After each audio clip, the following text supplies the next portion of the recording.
Bismillahirrahmanirrahim. Assalamualaikum warahmatullahi wabarakatuh. Alhamdulillah, wassalatu wassalamu ala rasulillah wa ala alihi wa sahbihi wa man walah, amma ba'd. Ikhwatal iman rahimani wa rahimakumullah. Kita lanjutkan kembali pada pembahasan berikutnya. Kali ini kita akan membahas sebuah tema, yaitu min ahkami dafnil mayyit. Ya, ini sebetulnya tema untuk tanggal 23 Syawal. Ya, 23 Syawal. Lah, ini sudah lewat tanggalnya ya, tapi insya Allah tidak mengapa. Yang penting adalah isinya ya. Semoga ini menjadi ilmu yang bermanfaat bagi kita semua. Min ahkami dafnil mayyit. Di antara hukum-hukum terkait penguburan jenazah, penguburan mayit ya. Di sini mu'allif yaitu Syekh Rashid bin Husain Al-Abdul Karim ya. Beliau menghadirkan beberapa riwayat hadis. Yang pertama adalah hadis dari Uqbah bin Amir radhiyallahu anhu yang mengatakan bahwasanya salasu sa'atin kana Rasulullah sallallahu alaihi wasallam yanhana an nusalliya fihinna au nuqbira fihinna mautana. Bahwasanya ada 3 waktu ya, 3 waktu yang mana Rasulullah sallallahu alaihi wasallam beliau melarang kami untuk menegakkan salat pada waktu-waktu tersebut atau untuk menguburkan orang-orang yang mati di antara kami pada waktu-waktu tersebut.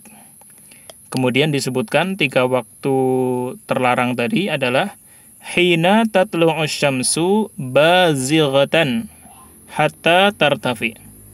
Yang pertama adalah ketika matahari itu terbit. Ya, matahari itu muncul terbit sampai dia meninggi.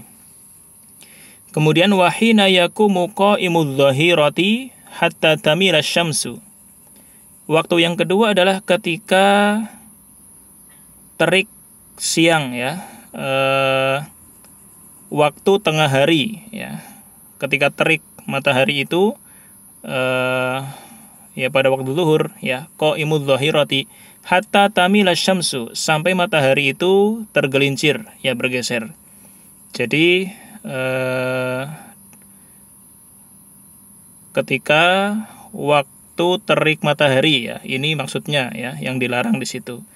Ditunggu sampai matahari itu tergelincir ke arah barat. Kemudian wahina tadayyafu syamsu lil ghurubi. Waktu yang ketiga adalah ketika matahari itu ya hendak terbenam ya, hendak terbenam. Tamilu ya, maksud dari pada tadoyafu adalah tamilu, tergelincir ya, hatta taghruba, sampai matahari tersebut tenggelam. Akhrajahu Muslimun, hadis ini diriwayatkan oleh Imam Muslim dalam kitab sahih beliau. Kemudian hadis yang berikutnya adalah An Ibnu Umar radhiyallahu anhu, dari Ibnu Umar radhiyallahu anhu, anna nabiyya sallallahu alaihi wasallam kana idza adkhalal mayyital qabra qala, bahwasanya ya Nabi Muhammad sallallahu alaihi wasallam apabila beliau memasukkan mayit ke dalam kubur, maka beliau berdoa, bismillahi wa billahi wa ala millati Rasulillah sallallahu alaihi wasallam. Jadi bismillah, dengan menyebut nama Allah, wabillah, dan dengan memohon pertolongan Allah, wa ala millati Rasulillah, dan atas agama Rasulullah sallallahu alaihi wasallam. Akhrajahu Tirmidzi, hadis ini riwayat Imam Tirmidzi.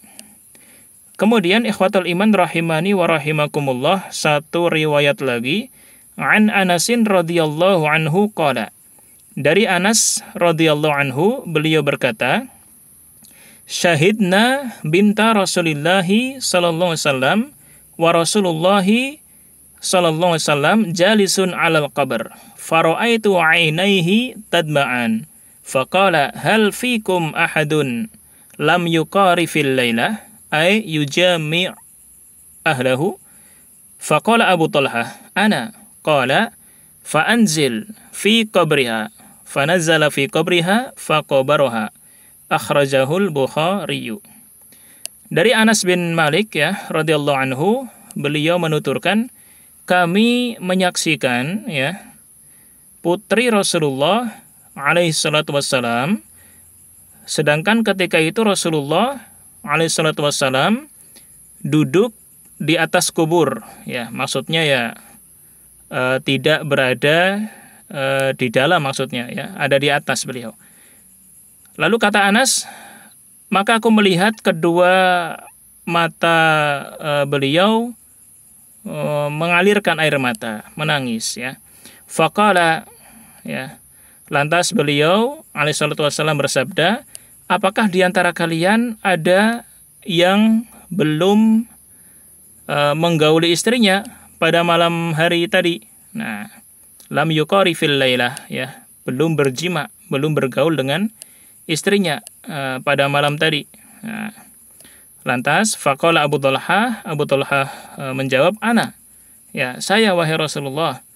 Lantas ya Rasulullah bersabda, fa anzil fi qabriha ya, turunlah engkau, masuklah engkau ke dalam kuburnya. Lalu Abu Talhah pun masuk, turun ke liang lahat ya, di kuburnya putri Rasulullah. Lantas beliau pun menguburkannya. Hadis ini riwayat Imam Tirmidzi dalam kitab Sahih beliau. Kemudian ikhwatal iman rahimani wa rahimakumullah, adapun penjelasan terkait 3 riwayat tadi.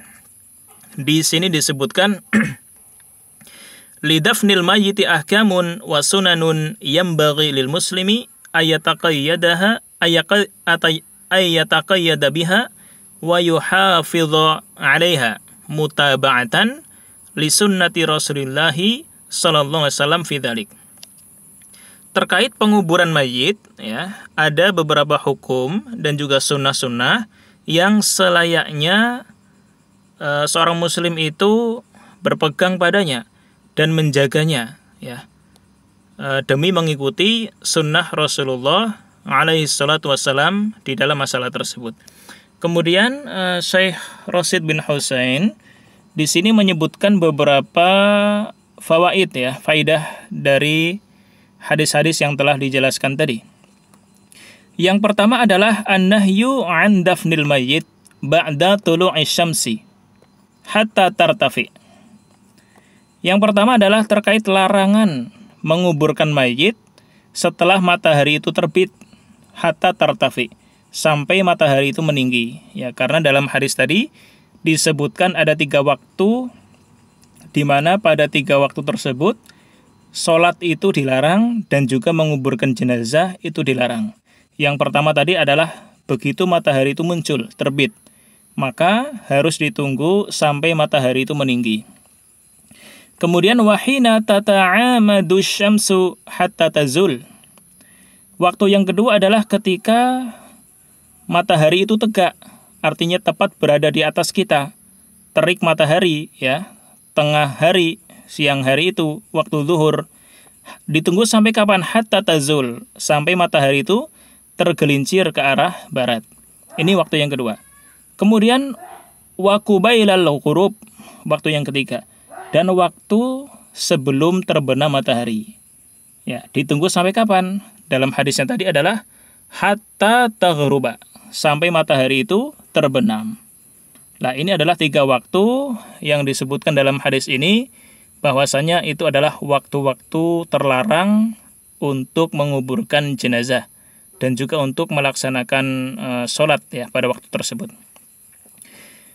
Kemudian ikhwatal iman rahimani wa rahimakumullah, faidah yang kedua ya dari hadis-hadis yang telah disebutkan tadi, anna sunnata lima yudkhilul mayyita qabrahu ayyakul, bahwasanya sunnah bagi orang yang memasukkan jenazah ke kuburnya hendaknya dia mengucapkan Nah, ini berarti doa ya. Doa ketika seseorang membantu memasukkan jenazah ke dalam kubur.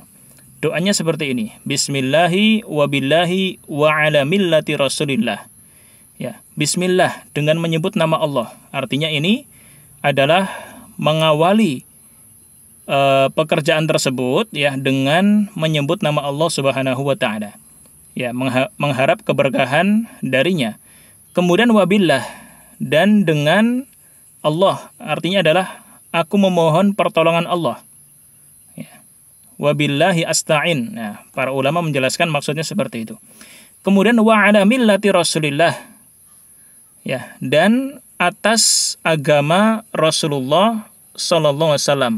Maksudnya adalah aku menguburkan jenazah ini menurut syariat Islam dan menurut tata cara kaum muslimin. Nah, para ulama menjelaskan maknanya seperti itu. Nah, ini adalah doa yang hendaknya diucapkan bagi seseorang yang ikut memasukkan jenazah ke dalam kubur. Kemudian faedah yang ketiga yang terakhir adalah jawazu ayyudkhilal mar'ata qabraha ghairu mahramin laha. Bolehnya untuk memasukkan jenazah perempuan ke dalam kuburnya, yaitu orang yang bukan mahram baginya.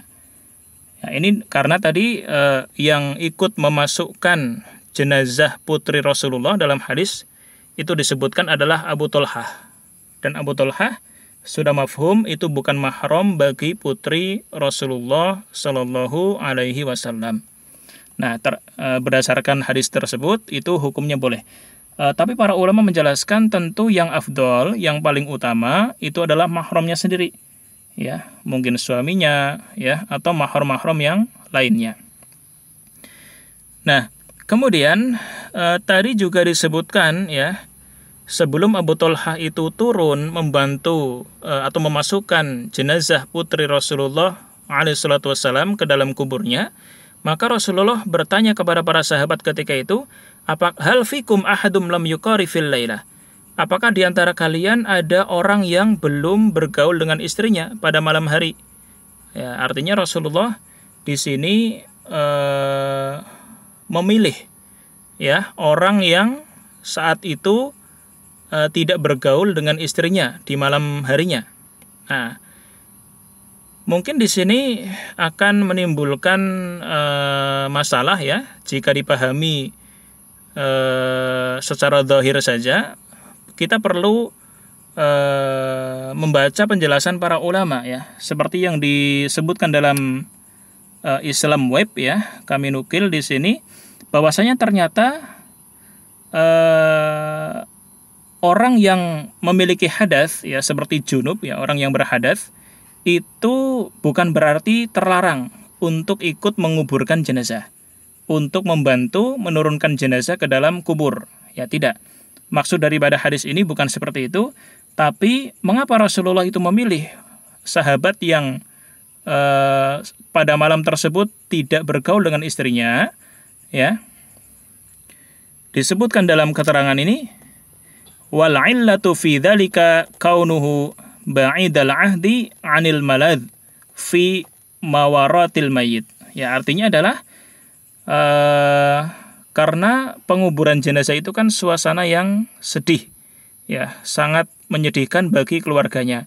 Jadi seseorang yang tidak bergaul dengan istrinya pada malam hari tersebut itu jauh dari kenikmatan, jauh dari kelezatan. Ya makanya Rasulullah memilih ya jauh dari rasa katakanlah bahagia. Nah, jadi dia jauh dari al-malad ya kesenangan. Nah, jadi bukan berarti karena faktor hadasnya, ya, bukan karena faktor hadasnya. Ya.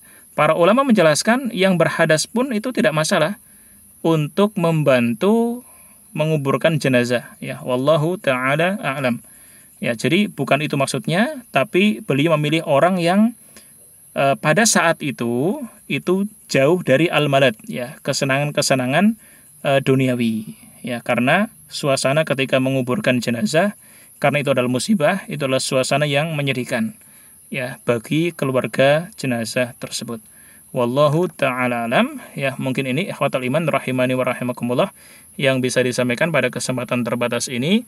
Mudah-mudahan bermanfaat dan kita akan bertemu kembali insyaallah di pembahasan berikutnya. Nah, pembahasan berikutnya ini adalah al-hathu 'ala sabri wa ma yuqalu 'indal musibah. Ya, anjuran atau perintah untuk bersabar dan doa yang diucapkan ketika tertimpa musibah. Ini akan kita bahas di video berikutnya insyaallah. Demikian, mudah-mudahan bermanfaat. Allahu a'lamu bishawab. Akhirul kalam. Wassalamualaikum warahmatullahi wabarakatuh.